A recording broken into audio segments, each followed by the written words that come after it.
Okay ready. A Vidya classes में आपका फिर से स्वागत है। हमने I you we he she they name जिसमें present past future negative positive interrogative सब किया, लेकिन हमने एक चीज छोड़ दिया था, दिस दैट दोस दिस।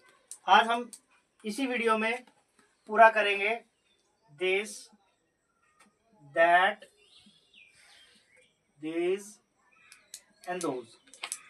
एक होता है ऑब्जेक्ट, एक होता है ऑब्जेक्ट, ठीक है।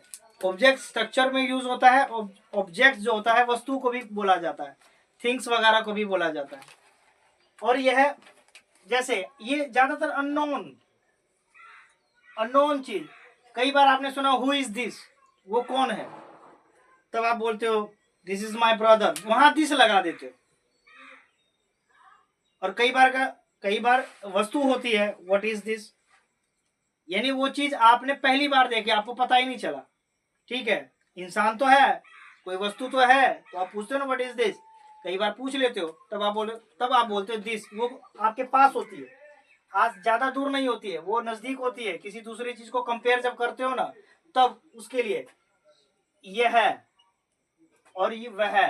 दिस जो है पास होता है, दिस जो होता है कोई वस्तु पास होती है, कोई ऑब्जेक्ट पास होता है।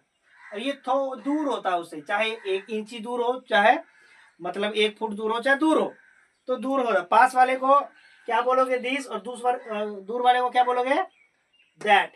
अब इसी का ये तो सिंगुलर है, क्या है ये सिंगुलर, यानी एक वचन के लिए यूज होता है, इसलिए इसके हेल्पिंग वर्ब इज है, फ्यूचर में वॉज है, और पास में वॉज है, फ्यूचर में विल बी है।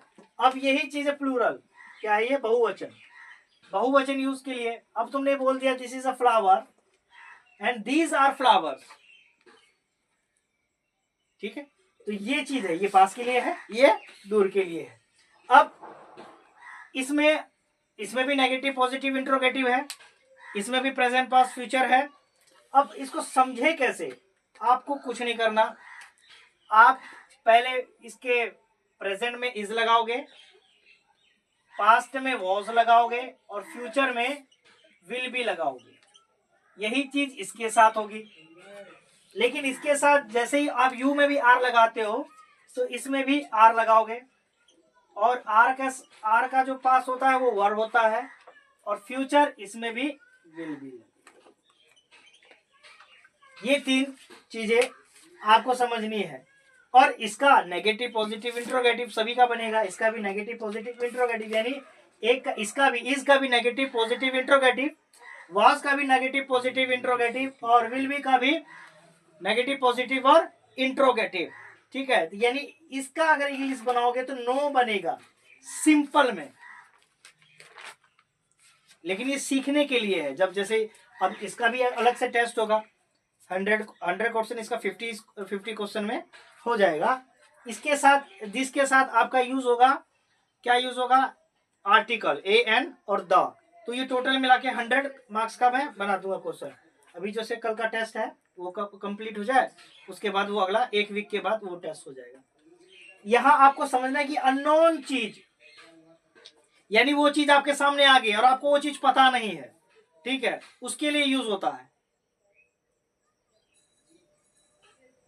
कई बार आपने एक ऐसे लिखा होगा दिस इज अ काउ, है ना, तो जब दिस इज अ काउ लिखा होगा तो आप समझाने के लिए है ना कि ये देखिए ये गाय है, देखिए ये मार्कर है, दिस इज अ मार्कर। अब बोलने में ये आता है और लिखने में ये है आता है, ये बोलने और लिखने में भी ये आता है। ये ना साउंड, नाक से भी साउंड करता है, लेकिन ये नाक से साउंड नहीं करता, तो इस पे समझना होगा आपको। चलिए एक मैं आपको दिस का बता देता हूं नो बनाकर, ठीक है। इसी अकॉर्डिंग आप बाकी तीनों का बनाइएगा होमवर्क। जैसे मैंने लिखा दिस इज अ पेन, ठीक है, this is not a pen, is this a pen, ठीक। अब इसी का पास, ये प्रेजेंट है, अब ये पास्ट बन जाएगा, पास्ट बनेगा दिस वॉज अ पेन, दिस was not a pen, was this a pen। अब इसी का फ्यूचर बनाएंगे तो this will be a pen, this, ध्यान लगिए दो है तो इसके बीच में आएगा not, be a pen, will this be a pen. देखिए इस तरह से ही बनेगा ये नो।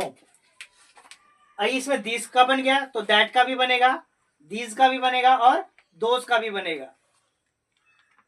हम याद तो ये वाला कर लेते हैं लेकिन एग्जाम में पूछ ले जाता है इंट्रोगेटिव, ले अब कैसे बनाए, हमने तो ये पढ़ा नहीं, बाद में प्रैक्टिस भी नहीं किया, कोई मतलब एग्जाम से पहले हमने इस तरह के क्वेश्चन का टेस्ट ही नहीं दिया, प्री टेस्ट भी नहीं दिया, तो वहां दिक्कत आ जाती है। ठीक है, आज के लिए इतना ही।